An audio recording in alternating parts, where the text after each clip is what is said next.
The Small City That Lives Inside My Teardrops, narrated and written by Katrina Marable. As she kneeled at the foot of her bed, her heart was led to pray for unity in the community. But all of a sudden, the tears began to rapidly hit the beautiful quilt given to her by her grandmother. As she looked intently at one of the teardrops, an open vision peered right before her eyes. She could clearly see a tiny city inside. As she stared more, she began to see people walking around, beautiful building, houses, and unbelievable landscaping. The city shimmered like sunlight dancing on water. Streets curved into elegant circles instead of harsh corners, and every home carried gardens overflowing with lavender and roses and fruit trees. Children painted murals on sidewalks, while elderly sat together laughing beneath golden lanterns hanging from tall oak trees. Music floated through the air from somewhere. She couldn't quite figure out where. She leaned closer to the tear resting on the quilt and realized something extraordinary, that no one in the city seemed rushed. No one seemed forgotten, and the people walked with purpose, but also with peace. As she watched, tiny lights began glowing over the heads of the people in the city.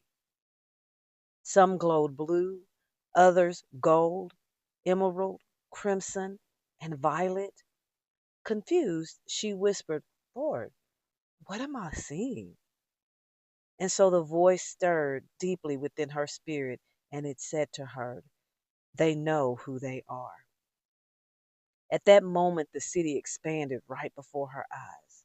She saw teachers teaching children not only mathematics and science, but also compassion and wisdom, creativity and courage. She saw business owners opening their shops every morning with prayer instead of pressure. Bakers gave extra bread to families in need. Artists painted stories of hope onto brick walls. Musicians played songs in the city square. They carried healing through every street.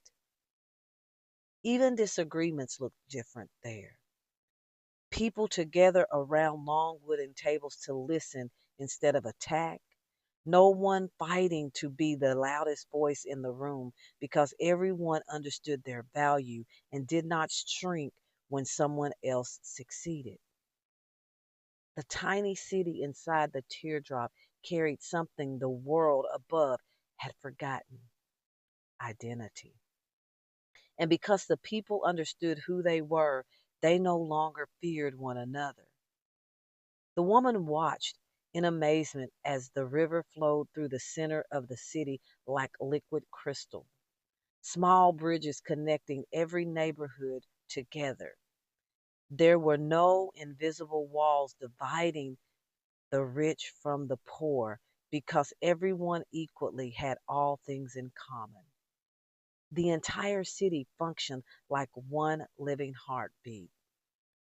Then something even stranger happened. The people inside of the city began looking upward towards her. One little girl with silver ribbon in her hair pointed directly at the woman kneeling beside the bed. The child smiled and waved as if she had been expecting her all along. How can they see me? She whispered. Again, the voice answered gently, because dreamers are always visible to those waiting for hope. The woman felt tears wailing again, but this time they were not tears of sorrow, they were tears of revelation. She began noticing details hidden within the city. Above every door were words carved into stone: live, aware, honor one another, build what heals, protect wonders, leave room for miracles. The city was not perfect because nothing difficult ever happened there. It was extraordinary because the people chose not to abandon love when difficulties came. Suddenly, the tiny city began to grow louder and louder until it seemed she could step directly into it. Wind brushed against her cheek from inside the vision itself. She could smell rain, fresh bread, cedar wood, and blooming jasmines.